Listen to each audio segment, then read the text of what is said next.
Good morning and Shalom Aleichem. Shalom Aleichem to in person, Shalom Aleichem to online. And Be'ezras Hashem, as we move forward, just thank you to the kind donors who believe in this. And one particular person who wishes to remain anonymous, very simply laid out all the money. He said, how much is it going to cost per erech? And somebody who works with us came up with a schum. And I thought it was too big. Like it's too much money. And the person said, it's not too much money. Just being a part of something that's sharing a form of Torah which needs to be known today, it's worth more. I wish I had more to give. I was so taken aback. I had a conversation with this person yesterday, and he told me he listened to all of The Journey Begins, and he's been listening to this. He said to me in Mamash, I was almost in tears. Maybe I don't believe in what I'm saying enough. He said to me, I should have paid triple the amount. That's what he said to me. So I'm hoping my inner wanting, I just said to a Taira Yid now, I just said to somebody who's very, very special, somebody who I love and trust and respect very, very, very much. All I want is Be'ezras Hashem, Emek Halev, is to upgrade people's lives. So if this brings just even a little bit of nechama, a little bit of validation, it's worth everything. It's mamash worth everything. And B'schus, the Biala Rebbe, this was his shita. The Biala Rebbe, Zechron Levracha, was a person who all he wanted to do, based on the Messiah from his father, the Chelkas Yeshua, make someone's life better. That's where we are in our generation. Make someone's life better. And it sounds at times odd. But that's a metzias, that's a reality. Okay, good morning. Okay, Beseda. So this Nakuda is a very, very important Nakuda. And I just want to thank as well people here. Another Nakuda that's just coming up in my heart now as I do this check-in as we begin. There's a Yid, he's in his 80s, he came in for his granddaughter's wedding. And this person has been a long-standing member of Yeshivas Chaim Berlin. And Mamash, he's a Shomer Torah mitzvahs. What happens within our Yiddishkeit is that sometimes we can dry out. Sometimes our connection to the Borei Olam, sometimes our connection to Torah, sometimes our connection to life can start to dry out, to become stale. And I look at him, he was davening just opposite. I wasn't here for davening, but when I walked in, I saw him, everything lights up. And I was doing a cheshbon nefesh for a few moments. Mamash, why is it? It's because this person's in his 80s. And he's still on fire with Yiddishkeit. He listens with curious ears. He watches with curious eyes. His heart is alive, and I think it's really, really special. There's another Yid here who's a Baal Tshuva, and he's been a Baal Tshuva for many years. And Tachlis is that he looks like a Jew who's Shomer Torah mitzvahs. He wears black and white. And not saying that matters, but just to give perspective, he wears black and white, he wears a black hat on Shabbos, and Tachlis, you think, okay, a Chareidisha Yid, and okay, Baal Tshuva. But I've had conversations with him, and Tachlis is, the life that he was brought up in is so distant from anything that I could ever even hold. And it's an amazing thing because every single day, his whole life, he says to me, he's a Baal Tshuva and he came later to do Tshuva in life. And Tachlis, he has a lot to catch up on. It's not like me, where I've been learning Torah all my life. He has a lot to catch up on. And just the passion and excitement is something very, very, very special. And in one of the other programs we are running called Sefer HaChaim, it's a journaling program. Part of Sefer Chaim, there's one unit which is the intellectual life. And the intellectual life focuses on a few different areas, but one area is the area of the intellect. And for so many people, they walk around, and it's just like a cork bobbing on the sea, and wherever the current will take them, takes them.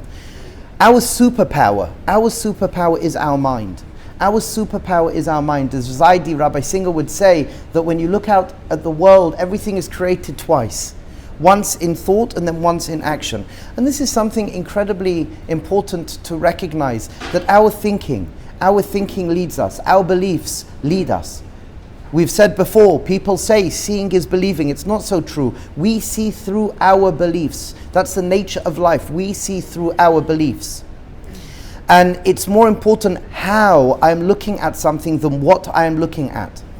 And just to be a conscious, deliberate thinker is something so important. And to be around people who are conscious, deliberate thinkers, so important. And to be around people who are conscious, deliberate thinkers, that we can have fun, 100%. We have to have lots of fun. We have to joke. That's part of our avodah. But to have serious conversations, to have a space where we can go from a place of fun and humor to a place of seriousness if we need, to a place of intellectual seriousness, or to a place of giving space for somebody to share where they are up to. To have the ability to navigate and to transition between these spaces takes a maturity. And I very much want for our community to be able to move out of the noise that's holding us back from what we label unity. I should be careful because somebody will say to me, we don't care about unity. Well, it's true. Cerebrally, maybe we have a thought that we care about unity, but typically people don't care about unity. Why don't they care about unity? There's two layers here. One layer is the cerebral goal of unity, the actuality of building towards it. People aren't led towards unity. And it's a big shame. It's a big shame. And if people really were led towards unity, they would have to let go a lot of the noise that they experience. They would have to let go of superimposing their beliefs on others. They'll have to become a lot more comfortable in themselves. A real sign of the first stage of achieving unity is being comfortable in yourself. And then the next shift, and we spoke about this in the women's shiur yesterday, so the next shift is allowing yourself to be so comfortable in yourself you can allow other people to be as well. And it's not easy. It isn't easy. The third shift is then maybe if the other person's doing work, they can come and we can talk to each other. We can work with each other and talk to each other. And it's not poshut. It isn't poshut. And the teachings that we are trying to give over are speaking to the next stage of, I would say, humanistic evolution. But for sure, for Am Yisrael, the next stage of evolution for Am Yisrael, but that's too big. I would say for our community, but even that's too big. I'd say even for right now here. Just for ourselves as an individual. I can't speak about anybody else. I could speak about who's listening to this, and I could speak about who's in front of me here. Everything else is too big. And even within you sitting in your bodies here right now, you are only going to get within yourself what you're going to get. And that's okay as well. You have internal conversations, and parts of you will get this and parts of you won't get that, and that's okay. But what we want to know is that the metzius is that you change in the smallest way. That's an energetic change that changes everywhere. And that's something very, very important to realize.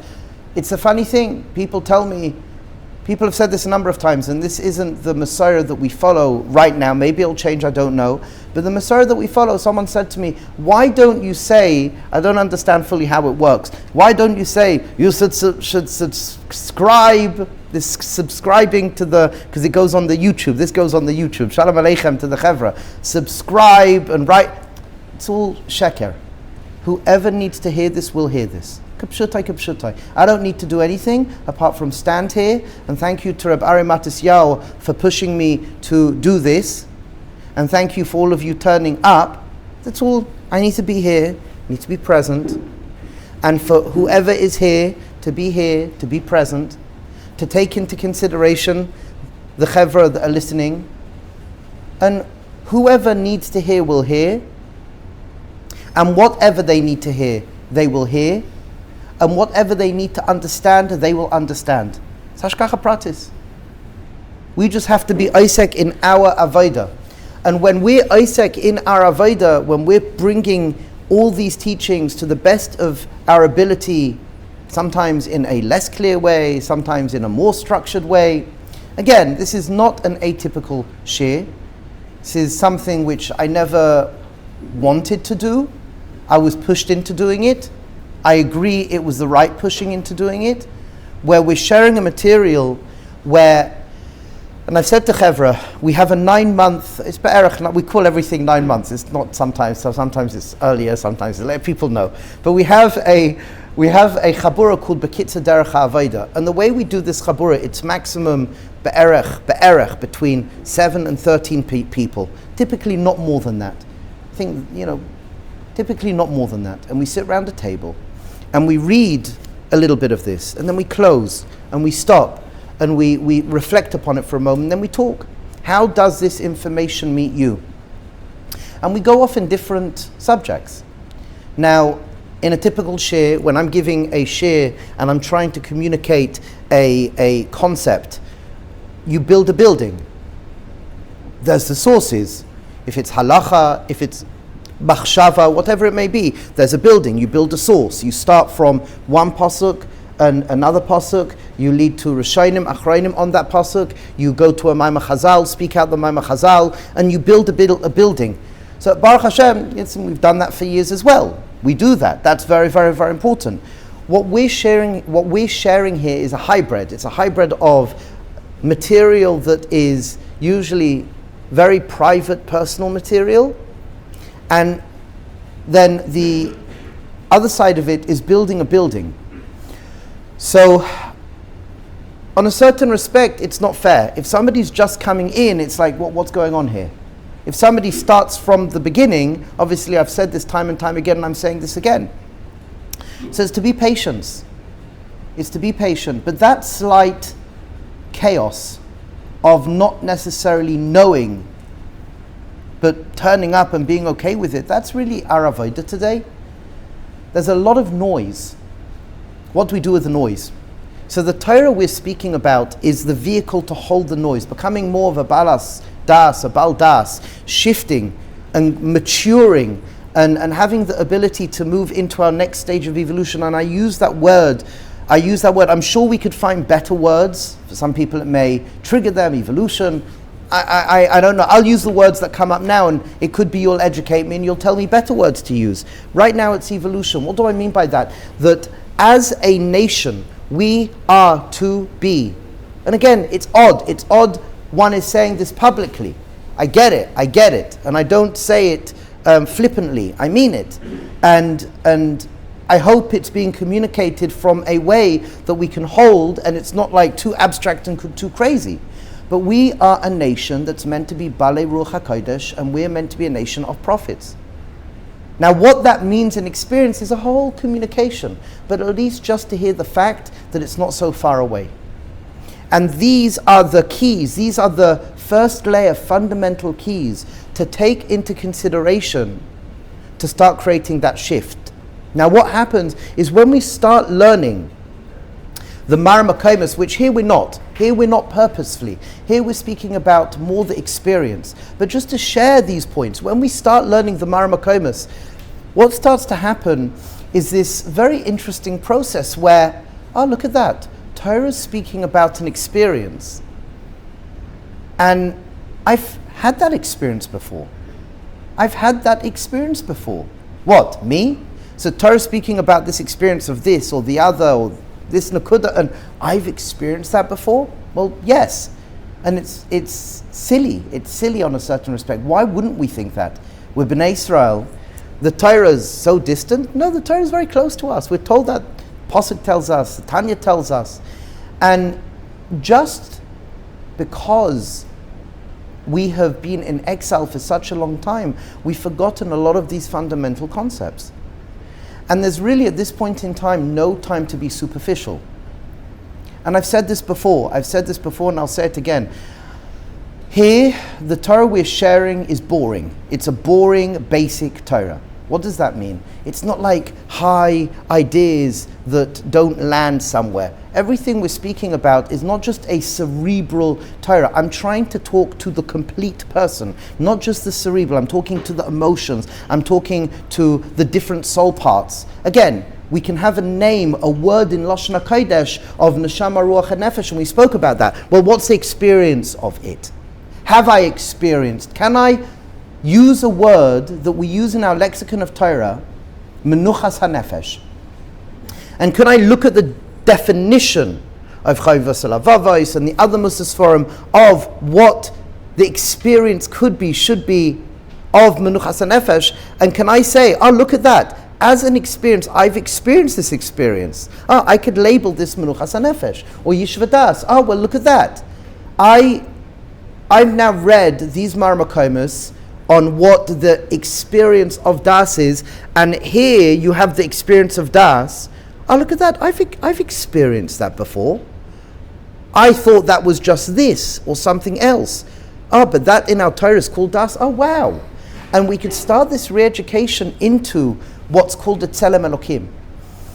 And this is something really important to bring up. A lot of what we speak about, I try very hard. This is the Messiah of Rabbi Singer. If it's a pasuk, share the pasuk. If it is a Chazal, share the Chazal. If it is in a Sifrei Musa, share the Sifrei Musa. If it's in a Sifrei Kabbalah or Chassidus, Sifrei Avodah, share it. But understand, we always want to try and go back to the source. Surprisingly, and we've got a kuntras, I was looking over it yesterday, someone sent it out to one of the chats. We have a kuntras that goes through, and this is, again, Reb Moshe Shapira, Zichron Livracha, was he said, or he would say like this, we have to be so careful, because the minute you quote a source, and that source doesn't fall into the hashkafic setting of the audience, you've now lost them. So you want to try and come, I think the language is the lowest common denominator of where an idea is brought. So when you say, for example, when we speak about the soul parts, and we speak about neshama, ruach, and nefesh, cha, and yichida, obviously it's coming from the world of Kabbalah. Well, no, actually it's a Medrash Rabbah. And more than that, forget the Medrash Rabbah. Let's put the Medrash, not to forget the Medrash Rabbah, chas v'shalom. Again, flippant speech, not good. Put the Medrash Rabbah to the side for a moment, and let's ask a question. Are these words found in Chumash? Are they found in Nach? Oh, and lo and behold, all over Nach, we have Neshama, Ruach, and Nefesh. All over Nach, we have different usages based on the context, the word Das. We have many a time, Neshama, Ruach, and Nefesh. And there's a sefer I wrote a long time ago under the encouragement of Rabbi Singer. It's called Sefer Midos. And what it does, it looks at each midah. There's probably some 70, 80 midos, maybe even more. And it goes through a midah and it looks at the etymology of the midah. And then it does stage one, it goes through all the pesukim where this midah is shared. Goes through all the pesukim, so simcha, all the places in Tanakh where simcha, the word simcha and the different words to do with simcha is used. Then the next look at it is what's the context of the word simcha being used in these pesukim. So it becomes very interesting, because what you find is a lot of the time the expression experientially is there. So when a person's besimcha koheles, there's a gladness to the face. Oh, so it brings a gladness to the face. That's interesting. Is there an experience where I feel a gladness to the face? Well, actually, then if you take another dive into Chazal and Medrash, a gladness to the face is when you sit back and you see something and you're proud of it. Oh, well, I've experienced that before. Then you look at the etymology of the word. What's the actual etymology of the word? And lo and behold, you see all the different places where Chazal is using this term simcha, it fits into the etymology. So simcha, for example, based on a Medrash, has 10 different subjects. It has 10 different fractal midos. Sason, simcha, reus, has 10 different points that relate to the meta experience of simcha. And they are all sim, and then you do the same again. And what happens? This was the avodah of Tikkun HaMidos. When you understand the definition of a midah according to Torah, I'm not just happy, and it's not just like, oh, I'm a culturally happy person. Where does our definition of simcha come from? And we translate simcha as happiness. Who says? Happy is an English word that, have I ever looked into what happiness is? Is there gradients to happiness? Maybe a more fitting English word would be for simcha, joy. But maybe you'll come and tell me, actually no, when you look through the sugya, joy is a specific of the term simcha. You're 100% right. let's talk. So the nakuda of tikkun hamidos and the nakuda of building a binyan where our Torah becomes alive, we have such a sophisticated approach. It's not necessarily difficult, it does take effort, but we have a very sophisticated approach to how HaKadosh Baruch Hu created us. And a lot of the time, I'm just in awe. You know, people ask me, oh, you're so excited with Torah, why? And this is why, because we are very deep. Our Torah is very, very deep. And in exile, we became superficial on a certain respect. In exile, we've become bothered with the things that we shouldn't be bothered with. There was once a halacha conversation. I was zeicha. I met two brothers who had a strong relationship with the Rogatchover, and I met a Yid who met Reb Tzadok HaKohen. And the Yid that met Reb Tzadok HaKohen, he told me something, this was in England, and he told me something that had a lasting impression. Once Reb Tzadok HaKohen went to the Rogatchover, and they started to speak about the sugya. And the Rogatchover said, shh. What we're speaking about, I'm paraphrasing, brings nachas to this brain, but it doesn't bring nachas to HaKadosh Baruch Hu. It's a very deep point. We want to be living for something big, much bigger than we are today. And it's there for us to do. And in our own little tiny lives, we're very powerful. In our own tiny lives as husbands and wives, in our own tiny lives as siblings, as children, as parents, as grandparents, whatever it may be, as grandchildren, we can make a difference. And it's up to us. No knight in shining armor is coming to save us. That as well is a sentence that's pregnant with meaning and needs to be unpacked. But there's no knight in shining armor that's coming to save us.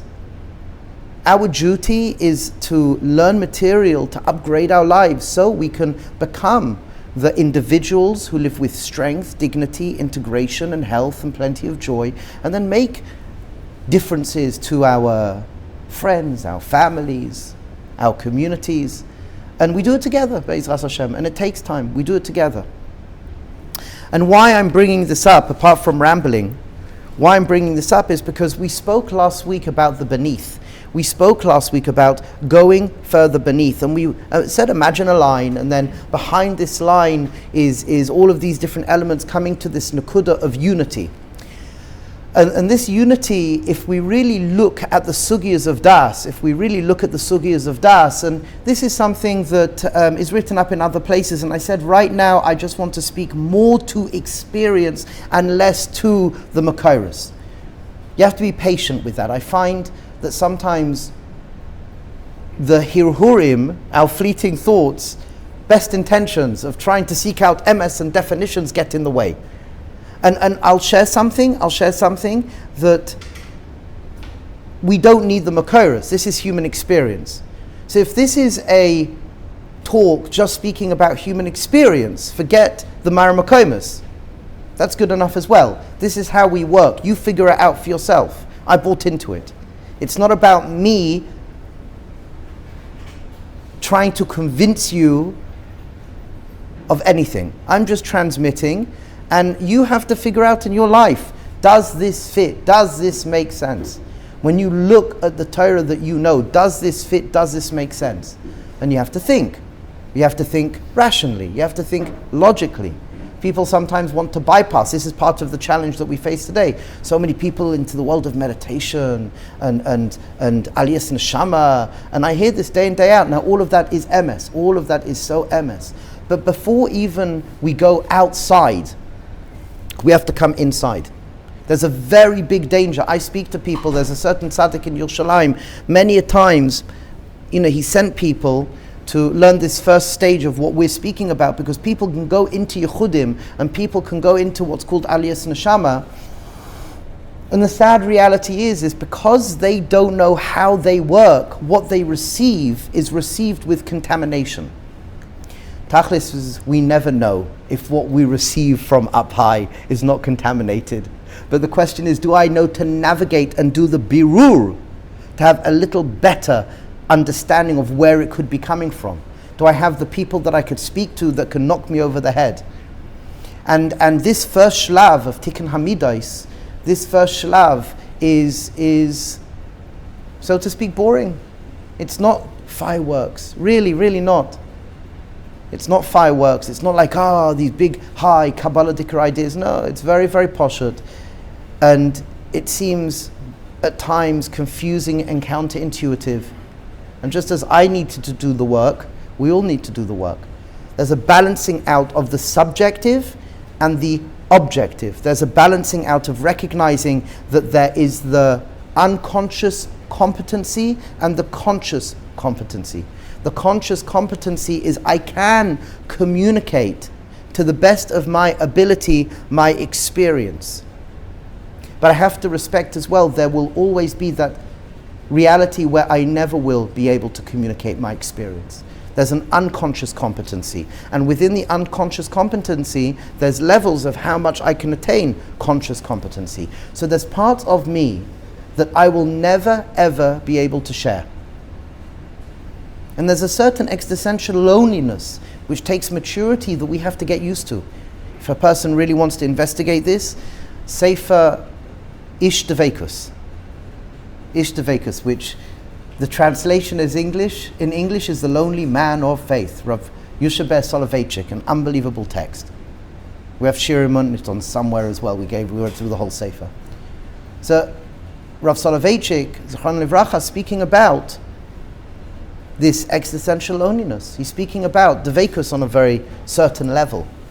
And there is this part of subconscious or unconscious competency, I feel feelings so subjectively I'll never be able to share them, yet I could move then from unconscious competency to gradients of becoming more conscious in my competency of noting what I feel within myself and having the ability to communicate to the outside what I'm feeling.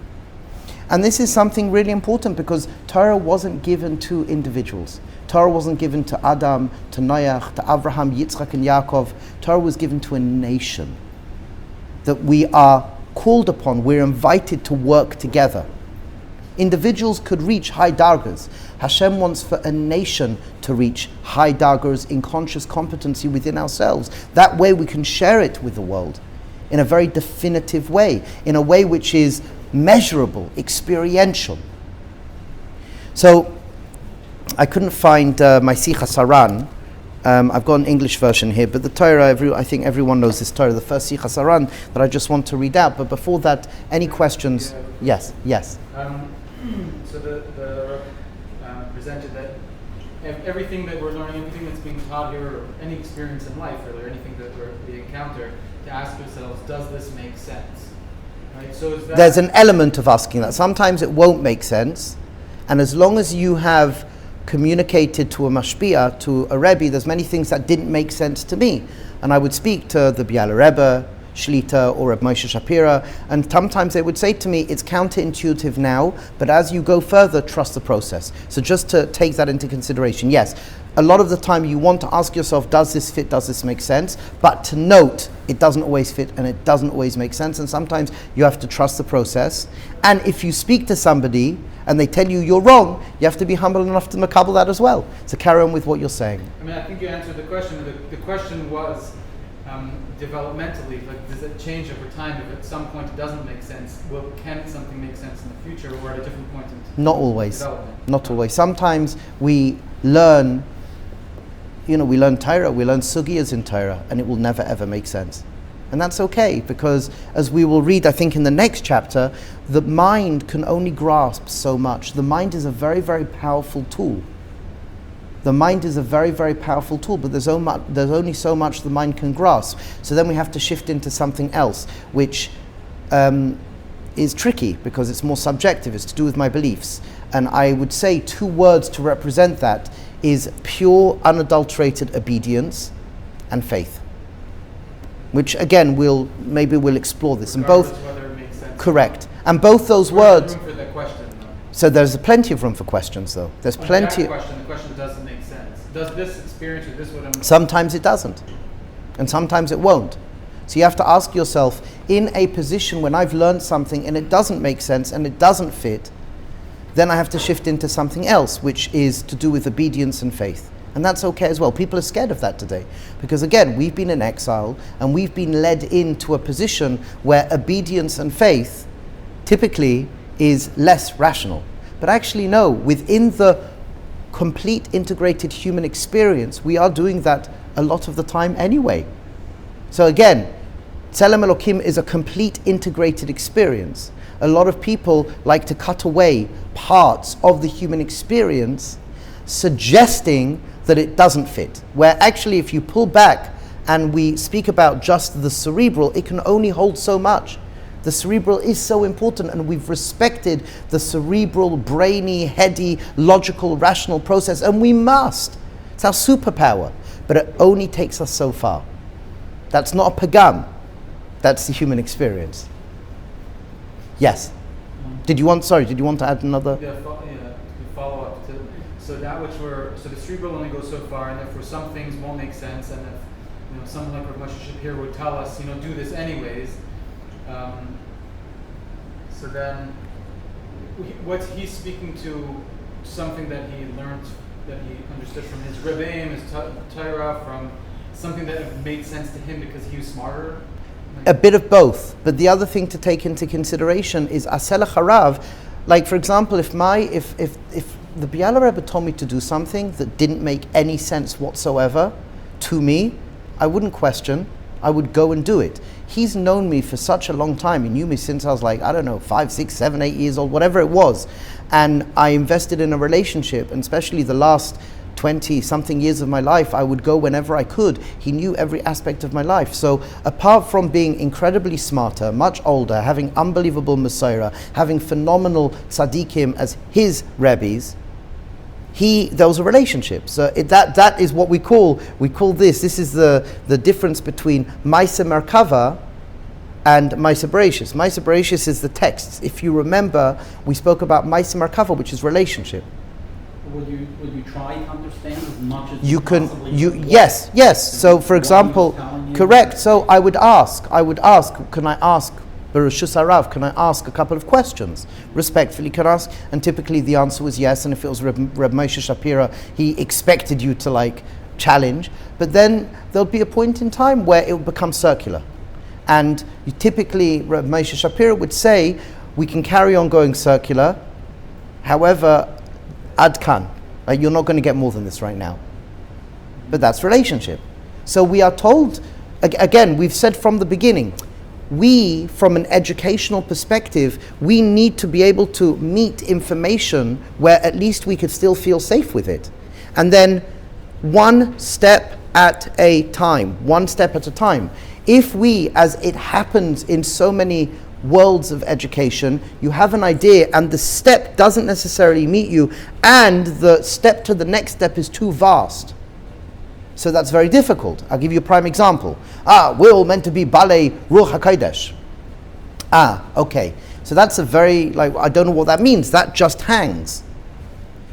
If we work on Ruach HaKodesh and Avua in the name of the Orach Chaim, in Shemais and Vayikra, in the name of Rav Kook, who speaks a lot about this, Rabbi Yaakov Moshe Chalab, we mentioned some sources, there are other sources as well. We work on Ruach HaKodesh, it will help us. When we don't work on Ruach HaKodesh, it hurts us.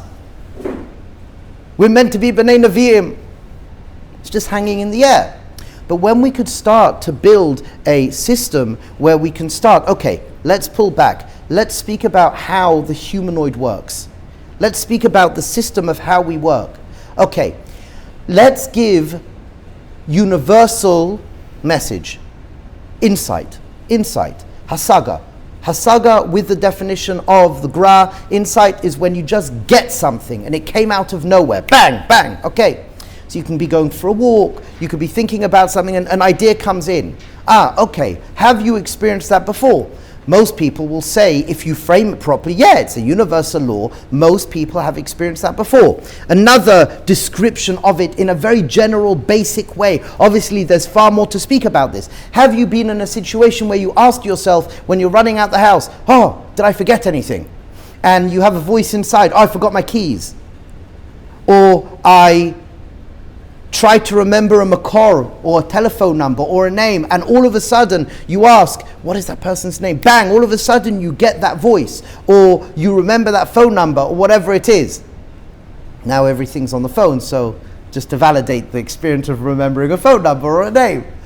But the fact is, then you open up the Rambam in Moreh Nevuchim, and you do a birur on where the Rambam speaks about levels of Ruach HaKodesh, or you open up, for example, other texts that speak about Ruach HaKodesh, and the first layer, or the first level, according to certain shitot of Ruach HaKodesh, is insight. That's insight, or is that just your nefesh? But that's insight. That's an element of insight. It's not just memory? Correct.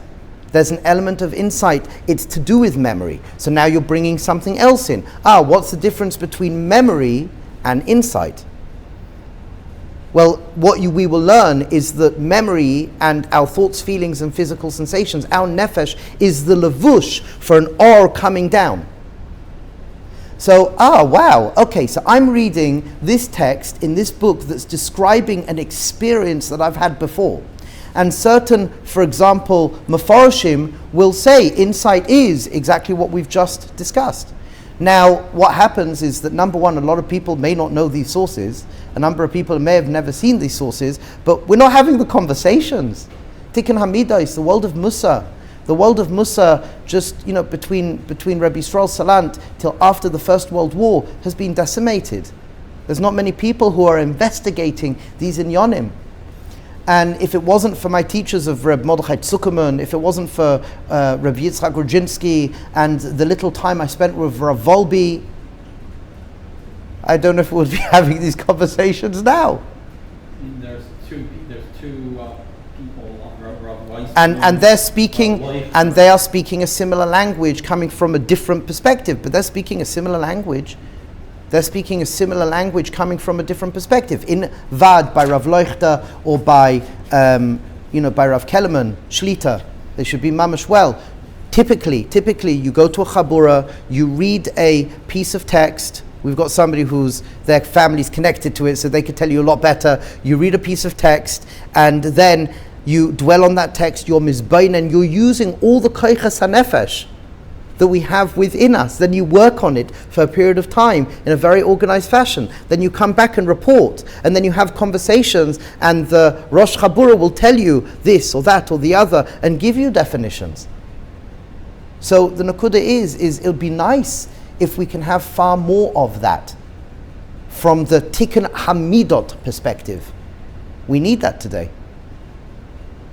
So let me read to you. Yes, okay, yes, sorry. Does that talk? One more short, if it's short, but that talks to, okay. I'm not sure this is short, whatever. Pardon me if it's not a good time to speak about it. Thank you for being understanding. Okay. The question is if you could speak about the noise that you said makes it difficult. So we'll get there. Yeah, we'll get there. So just this battle of the subjective experience, the Torah deeply respects your subjective experience. The Torah respects your subjective experience. The Torah respects your nefesh experience. It doesn't end there. But for example, again, I couldn't find my I think one of my kids may have taken my Sichas Aran. Okay, so I don't remember the Lashon HaKodesh by heart, I'm sorry. Rabbi Nachman in the first Sichas Aran in Tehillim, Kuf Lamed Hey, Pasuk Hey. For I know that God is great, our God above all others. So David HaMelech, King David, I know, listen to these words, I alone, for the vision of God's greatness cannot be shared. There's subjective experience. It's not just the subjective experience of the Borei Olam, but it's the subjective experience of normative daily living. There's many elements that can't be shared. Rabbi Nachman speaking about the Borei Olam, I alone, the vision of God's greatness cannot be shared. You may have a vision, but even with yourself you cannot share it. So HaKadosh Baruch Hu speaking about even with us, within us, we've got these different parts that we've been speaking about.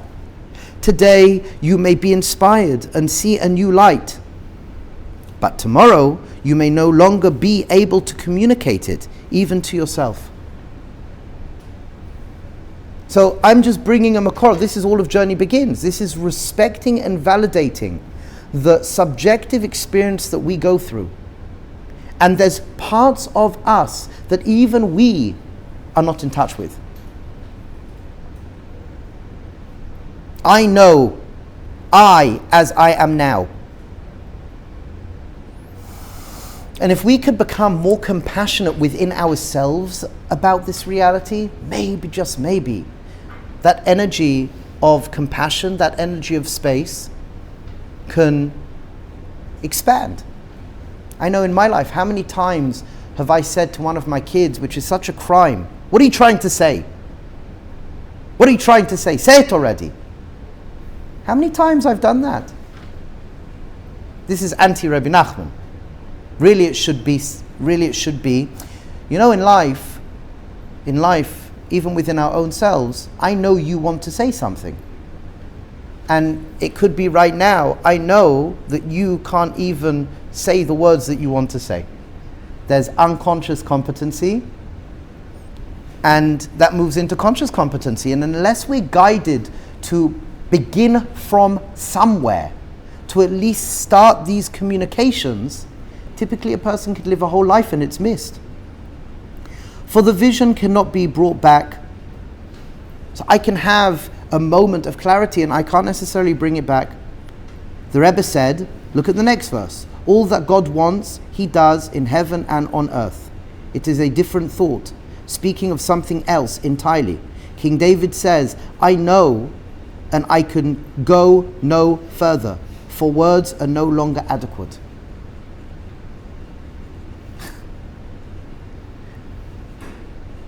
We all have a nefesh. We all have, Journey Begins, our fleeting thoughts, emotions and physical sensations, which collectively we call the nefesh.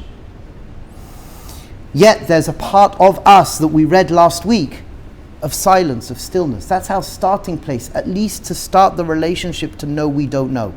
And to know that at times we will never know.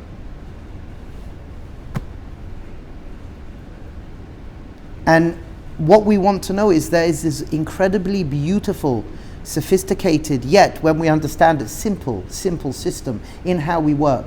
And it's not difficult, it's different. It does take effort and it does take challenge to work through the kinks in the iron. It's counterintuitive at times. Yet, you will tell me what these words mean to you as you listen to the words I'm trying to explain in my cumbersome, hairy gorilla style. How do they meet you? Because it's your experience. And what we want is the transmission to touch you a certain way, to reflect and think about it, but then having the ability to pass wisdom on if it meets you in a healthy way. A perception of God cannot be communicated. It is so lofty, higher than high, that word cannot express it. The words cannot express it. Sometimes we find that words can imprison, the nefesh can imprison. Sometimes it's learning to, and it takes effort. This is what we are speaking about in our chapter today. But it takes effort, and it takes a lot of letting go. Do we have the time for it? Maybe not. It's okay. Like again, I've said to you, you don't have to think about this again outside this sharing session. Just listen, let the words wash over you. We, for so many people, are already overwhelmed, and it could be, right now we could be having hirhurim. Oh, this is a Torah that I need to work on, but how am I meant to work on it? I have to pick up kids, I have to work, I have to learn, I have to dam b'kavana. And before you know it, you have nefeshed yourself out of any light. Don't think about any of these words again. Let it just wash over you now. In the time that we have, in the space that we are in. As it's written in Mishlei 31:23, her husband is known by the gates. The Zohar tells us in the first chapter, in the first volume in the Vilna edition, Kuf Gimel Amud Beis, that her husband is the vision. It's a flash of light, Bechin of Chochmah, It's a male energy, a flash of light, which each man perceives through the gate of their own heart. That's Tikkun Hamidos, and that's developing the vessel to receive the light, because you're in a state of das, number one, and the quality of your Tikkun Hamidos will directly impact your interpretation of that light. The heart is hidden and the gates do not open to another. What this Sichas Haran, what Rabbi Nachman is telling us, is something incredibly profound. That we have the neshama, ruach, and nefesh, and when we're speaking about the neshama, ruach, and nefesh, we're speaking about a system. And this system is humanistic. This system, every single normal, healthy human experiences. And we're just speaking about it, and we'll see what happens. We'll see what happens. It's not always so straightforward, and it's okay it's not so straightforward. And again, we work with it. We work with it. So now let's go into, let's read a bit of this. And Baruch Hashem, I was waiting for our reader to come if I need our reader. Okay. So last week, again, we spoke about, imagine a line. This line represents the surface of life. And then we went to a place, hopefully, to the best of our ability, rationally, that there's a linking process according to a means that all of us understand, using a basic scientific investigation, that we come to a place of no thing. And depending on our level of education, that makes sense more or less. So this place behind all animation, Das is and should be our natural state of being. This is page 15. It is our inheritance to a tune. I don't even know in America how you say it, and in England you say it. I think in England we say a tune. I don't remember anymore. What do you say, a tune or a tune? Yeah, that's right. The way you said it. Yeah? Okay. Don't know, there's lots of like silent letters somebody in America. They never finish the words. Das is and should be our natural state of being. A steady stillness and silence. That witness, the dynamic noise of our physical experience, our physical sensations, emotions, and fleeting thoughts. So we are witnessing, again, journey begins, we are witnessing our thoughts, feelings, and physical sensations in the present moment. In Lashon HaKodesh, we call them hirhurim, regesh, and rigshe gufani. Rigshe gufani is our physical sensations, regesh are our translation, feeling emotions, and hirhurim are our fleeting thoughts, the thoughts that just come up, that were not planned. They come and share themselves wherever we are and whatever we're doing. And again, if you go be'iyun into hirhurim, we have hirhurei tshuva, we have hirhurei aveira, brought in two different maimah Chazal, and hirhurim are made up of pictures. We see pictures in our mind and we hear voices within. We have that internal dialogue. So das is and should be our natural state of being, a steady stillness and silence that witnesses the dynamic noise of our physical sensations, emotions, and fleeting thoughts. We want to be living from this state, where we want to be living from this state of das, where we have remembered to peel back or to let go of the layers, the levushim, to connect more to the core, the Or Ein Sof. So what this is saying, let's just finish the sentence. The place of behind the animation, we know, a space of stillness and silence that is always there. So again, what we're saying is that we, from a scientific perspective in our physical world, recognize there's a beginning layer, and then there are layers behind that, protons, neutrons, atoms, etc., etc. And historically, I'm standing now at a stender. The stender is made of wood. The stender was just pieces of wood. My cousin made this stender. I know my stender, and I know my cousin. And this stender was made of wood that he for a period of a number of months, just picked up and held. If it wasn't the right piece of wood, he would put it back down until he found the right piece of wood. So he bought wood. That wood came from somewhere. That somewhere involved other people. Those people got it from somewhere else, maybe abroad. This wood is from Eretz Yisrael, came from a tree in Eretz Yisrael. Some of this wood came from this. My stender came from wood from Eretz Yisrael. Walnut. Pardon? Walnut. Yeah. Oh, good. Well, it came from Eretz Yisrael. So what happens is that there's a process. So right now there's a process. Right now there's a process where there are many layers of things happening behind the surface right now in this present moment. And historically, whatever we see came from layers of evolution, historical evolution. A seed planted in the ground, rain, growth, comes to a state of maturity, it's chopped in order to make something, and the whole process. So I know historically there is a background evolution, but within ourselves, consciously, right now, spiritually, right now, there's many dimensions. The dimension of Olam Haba is here right now. The dimension of Olam Haba is here right now in this present moment. The dimension of Olam HaNeshamas is right now here in the present moment. Maybe that's too abstract for us, so we can go back to going further beneath. Being in the state of das, by definition, associates a person. Thank you. Being in a state of das, by definition, dissociates a person from the material, lowly aspects of life, such as basic instincts, emotions, reactions, and fleeting thoughts. I say it in that particular way, again, because sometimes we get locked in to the content of something, where we have to remember the fleeting thoughts, emotions, and physical sensations are but a tool, and they are tools of the physical suit that we call a guf, that neshama and das, neshama and ruach come into.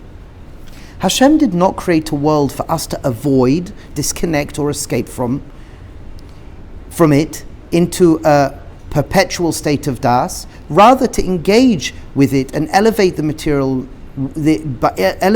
material by infusing it with the spiritual. So again, very simple, just I'm talking it outside because when I read it, for me it was bitty.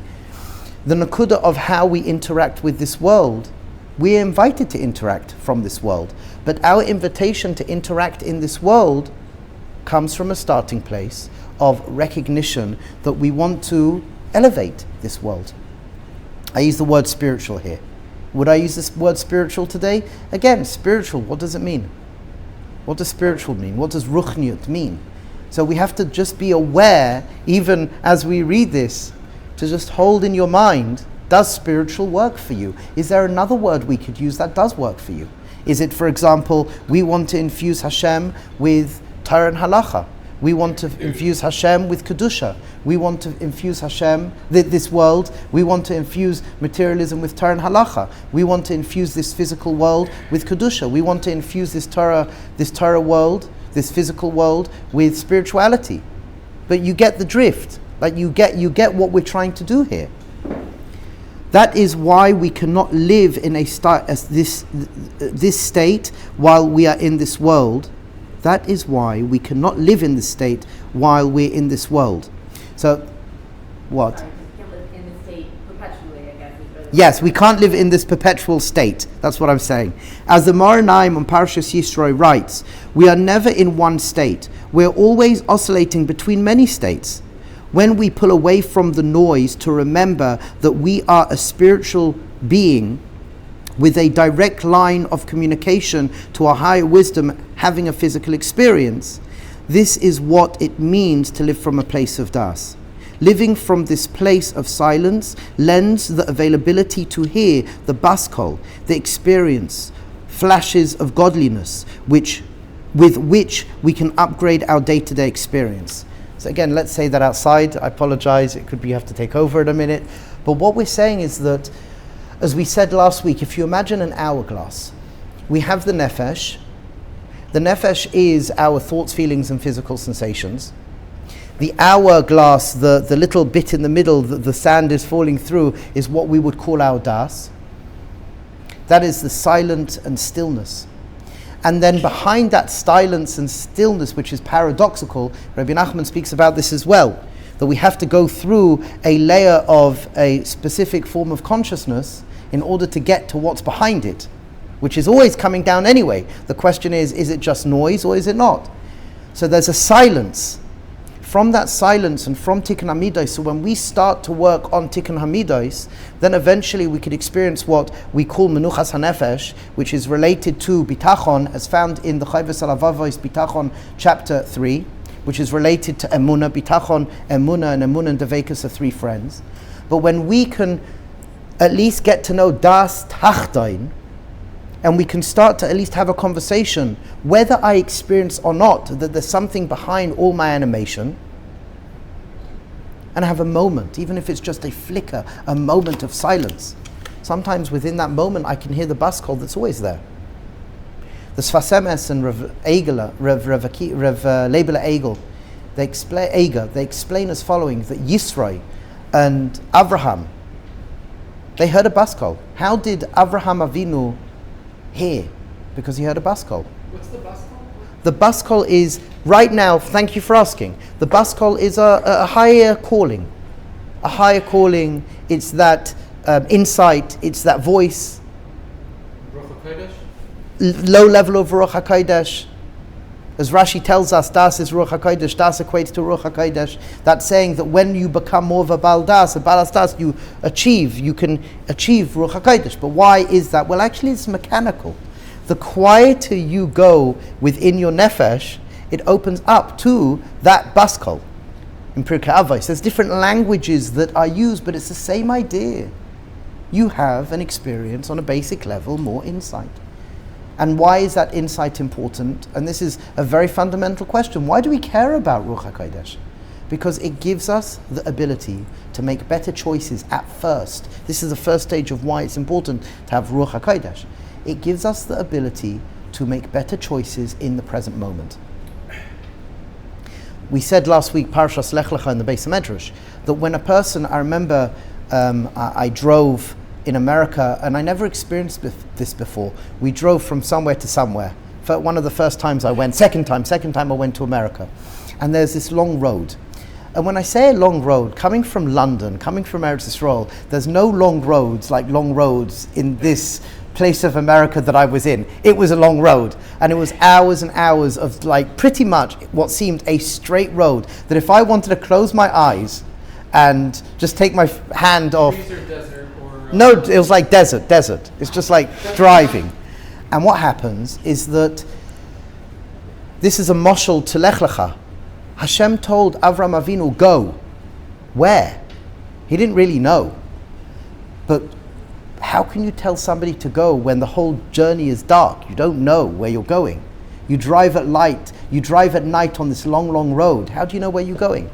Well, Tachlis is, if you're in the car and you've got 15 to 20 feet in front of you light from the car, as long as I can see 15 to 20 feet in front of me, I can have that flash.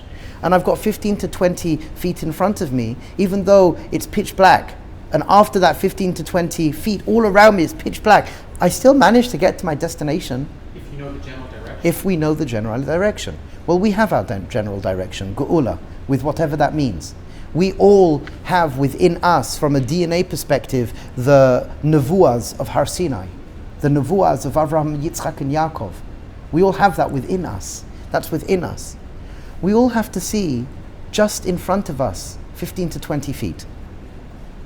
So when we become more conscious and we can see 15 to 20 feet in front of us by making one good choice after another, lo and behold, we'll get to our destination. And as we've said before, that there's the midos of the Eruv Rav, and then there's the midos of Avram Avinu, the Abrahamic vision, which is built off conversations from tzaddikim and Talmidei Chachamim, caring, sharing, supporting, and encouraging with good, firm boundaries. And when we live with that, and every, like, what is the halacha right now in the present moment? I'm now faced with something I need to do. What's the halacha? That's Ruach HaKodesh, that's light. Okay, now I do it, and now what's my next action? Is the halacha Is there a Torah that fits with my next action? That's Ruach HaKodesh. Now, is there, as I move into and transition my next action, is there halacha that guides me? That's Ruach HaKodesh. And if, as individuals, we can live with that clarity, and we can have a healthy relationship with our nefesh, then what happens is we will get to a beautiful destination. A beautiful destination. Let's read a little bit more. Now this is what Rabbi Nachman was saying. The nefesh, typically on a more superficial level, we can share. We can talk about. We want to develop, and it's healthy for us, conscious competency. Conscious competency. That's ultimately what we want, first stage. And hopefully we're giving a language to develop conscious competency. And hopefully we're speaking to experiences that we have. We're validating experiences that we have that are normal to us. We're giving it to language to hopefully breed and create conscious competency. And I said, right now, everything that I'm saying the same thing time and time and time again. If you're bored by it, okay, it's okay. I validate being bored by it. I'm not saying anything new. I'm not going to say anything new. If your life, I spoke to somebody who, he's mamash, he's a brisker. He learns in Brisk. He's learnt in Brisk, Talmud of Rav David Meshulam for many, many years. And he's a brisker. And he came to visit us in the Beis HaMedrash. And he was speaking to some chevra. We were here, this was last year. And we were sitting together, and he came again a few months ago. I'll tell you what the context is. There's a group that comes from America who belong to a particular group. And they have a mashpia, and when they come to Eretz Yisrael, they come to visit us in the Beis HaMedrash. His brother-in-law is somebody in this group, so he comes as well from Yerushalayim. So one person in the group last year, we were speaking about this nakuda of these ideas. We're speaking about these ideas and that you can hear these ideas. So one particular person said, I don't mean to be rude, but these ideas are really simple. I may not have heard them before, but they're really simple. To which my response was, Baruch Hashem, thank God you're saying that, amazing. And Tachlis is, a year later, just before Yom Tov, this group came again. And you popped in actually when they were here. And this person said, after I gave over a very similar Torah purposefully, because I was asked to, this person said, I don't mean to be rude, but you've got nothing new. To which the person from Brisk, he said, I hear what you're saying and I validate you, but tell me, has your life improved? Or has your life become more self-knowledgeable from last year to this year because of this information? To which the person thought for a moment. It was a very earnest conversation. And he said no. So he said then he needs to repeat it, the rabbi needs to repeat it 1 trillion times till mamash you're like dying on the floor, bored. Because if it hasn't hit you, you haven't heard it. And this brisker, he said, I want to tell you, I first came 10, 15 years ago and I heard the material and I came to a number of talks and I left because I got bored. And I realized after Cheshbon HaNefesh, when my Rosh Hashiva was niftar, somebody said something, I think it was Rabbi Moshe Sternberg, somebody said something in regards to the derech that they follow, the derech of brisk that they follow, that you have to hear something thousands and thousands of times. And even if you get bored, even if you feel like you don't have that hislavus, and he realized, and he called me up straight afterwards and he says, I need to come back. I have to apologize to you and I need to come back. And Tachlis, he read through the Journey Begins maybe back to back after Shacharis, the whole thing, 30, 40, 50 times. One time? Over a period of time, over a period of days. Mamash, time and time again. Because it's not just a cerebral exercise. We want to improve our life. We want to live better and feel better, and it takes time. We have to talk and talk and talk about it. Let me read one more paragraph and then we will break up into our partners and we will talk. I'm going to read a little bit more. We'll start this from next week, I think, but just to hear this. Das is an experience we truly cannot explain in words, because words are automatically limiting the representation, masking the true essence. that even our nefesh, the words that we use, will imprison the deepest feelings we feel. And sometimes, even within relationship, the Ein Sof of a relationship is always there. We in exile, after Chet Adam, are always relating to what we call levushim. To relate to essence, we're not zeicha at this point in time. We're relating to what? Essence. And the nakuda that we shared is that before Adam and Chava ate from the tree, we're told they were transparent, whatever that means. In experience, it's a Reb Tzadok HaKohen, in experience, when you can see within yourself and fully know where you're coming from, that's something really special. When you could see within the other and fully know where they're coming from, that's something really special, at times. But the point is that after they ate from the tree, when we speak about this Kabbalistic term or this hashkafic or universal term, whatever language we want to use, whatever language does it for us, the das fell into the nefesh. There was a divorce between Kudshei Brichu and Shchinte. The das fell into the nefesh, which made everything thicker.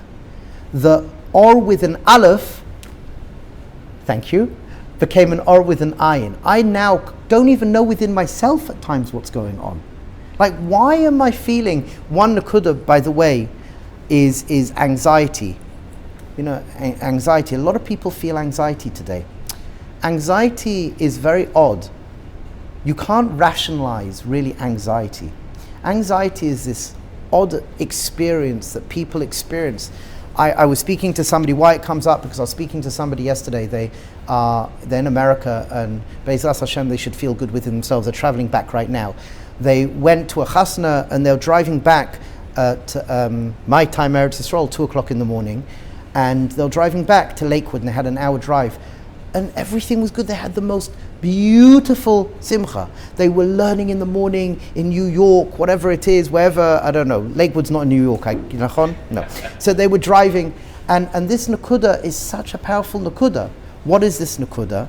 Kapshutai, thank you. Kapshutai is out of nowhere, as they're driving, they have an anxiety attack.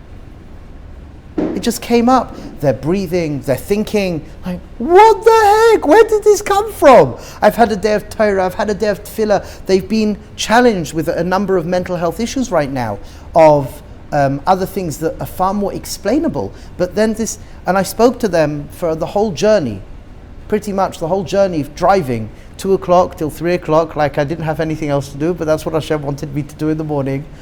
And that was my shlichus. I had a thought. It's like, okay, I've got this and this and this to do. That was my nefesh telling me something. And I said to my nefesh, no.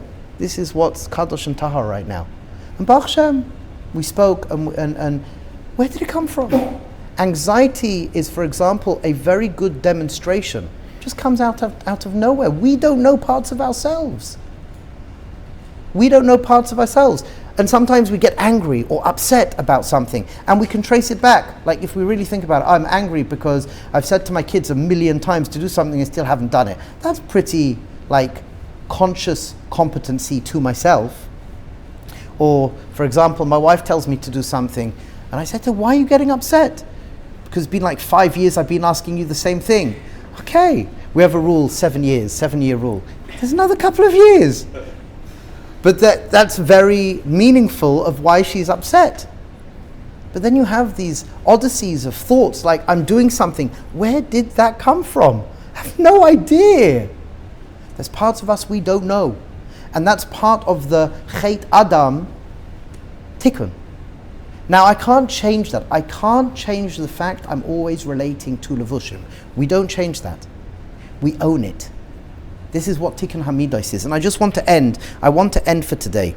And we'll carry on from this next week.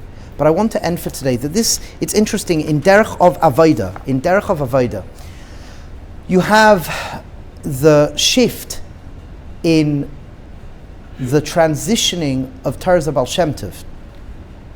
And this is important, just a very important nakuda that comes up that I want to share now as we end for today. before we go into our breakout questions, communication as we do each week.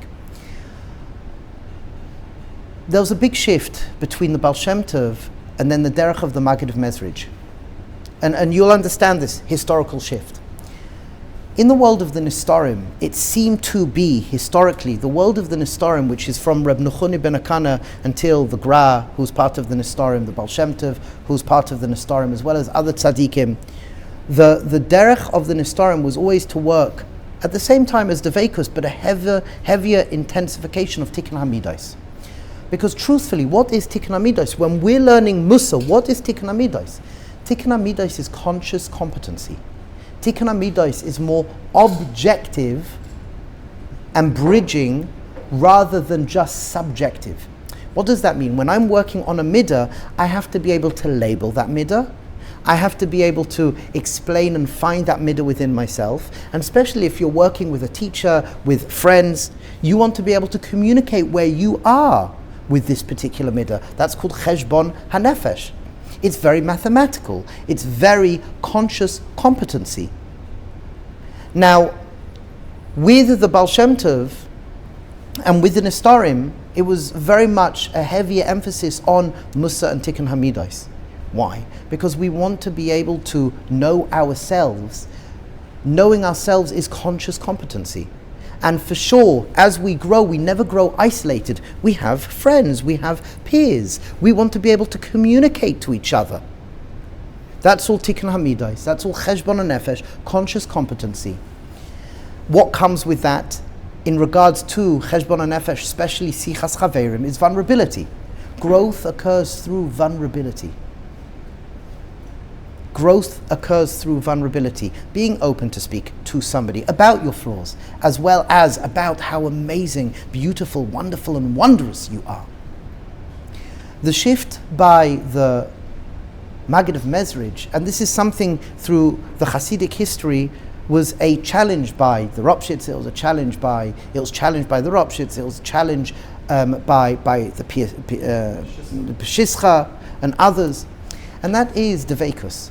So if you look, it's true to say in the Sfarim of the Maggid of Mezrich, it speaks a lot about Taras HaMachshava. It speaks a lot about that. And that's the language that we're speaking, because your thoughts lead you. Your beliefs are leading you. Whatever you think, that's what ends up being in your life. So fundamentally, in our derech of avodah, the 2 or 3 fundamental thoughts are Hashem made a beautiful world and wants us to live a beautiful life. Medrash Rabbah and Vayikra. Number 2 is that my essence is good, and I can create the world I want. And Hashem is good, and Hashem wants to support me to create the world that I want. Gemara Makos and other places as well.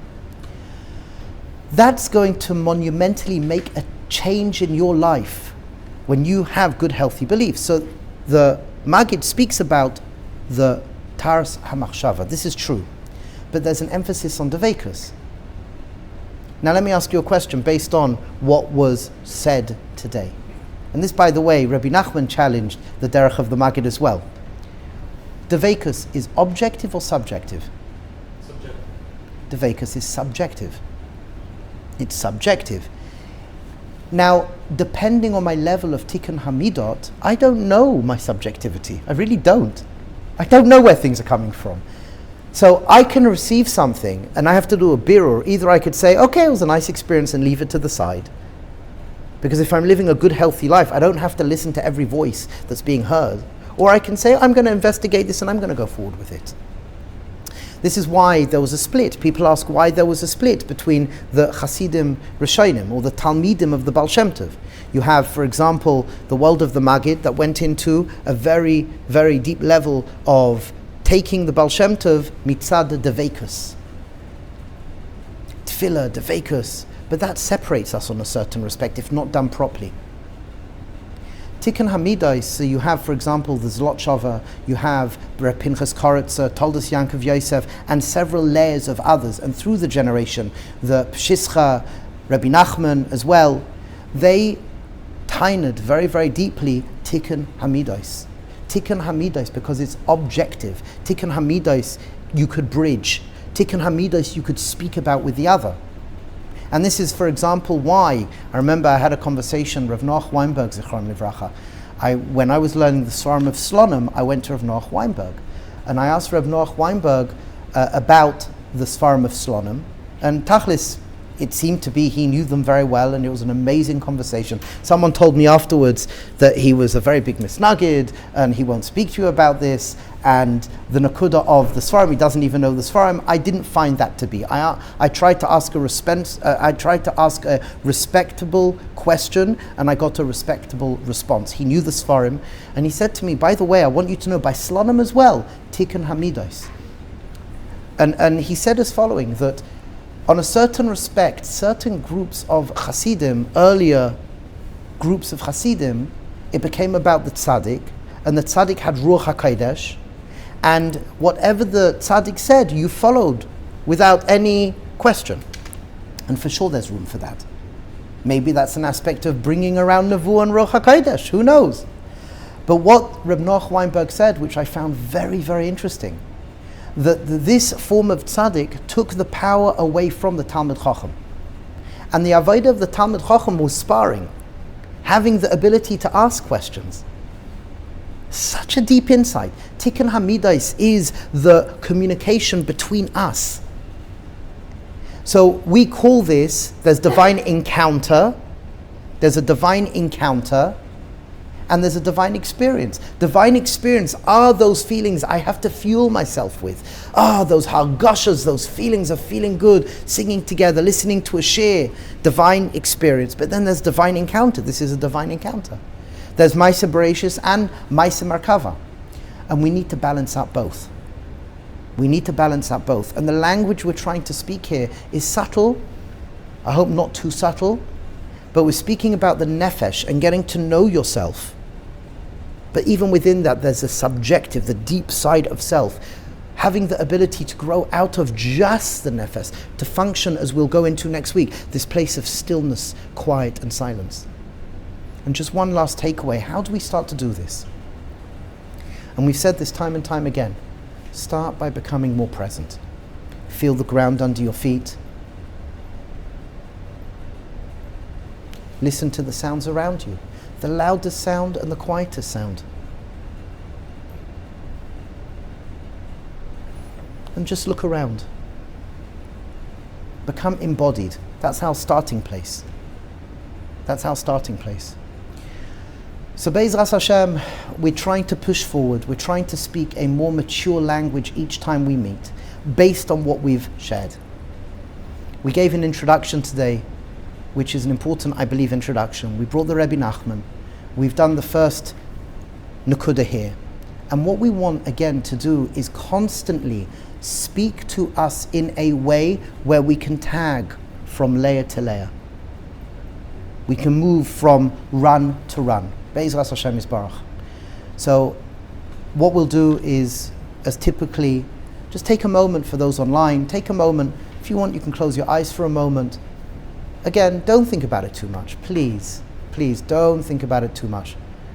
You don't have to think about it when you finish the recording, when you leave this room. Don't think about it too much. What we did here is just fine. This divine encounter and divine experience is just perfect. But think of it for a moment. What's one thing that you heard today? Reflect. One thing that you heard, Hashkacha Pratis. What did Hashem give you? One thing that you heard today.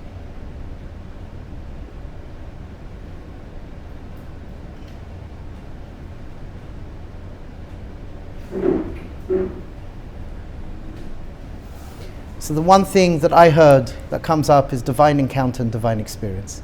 That's what one thing that I heard today. Divine experience and divine encounter, apart from the other things.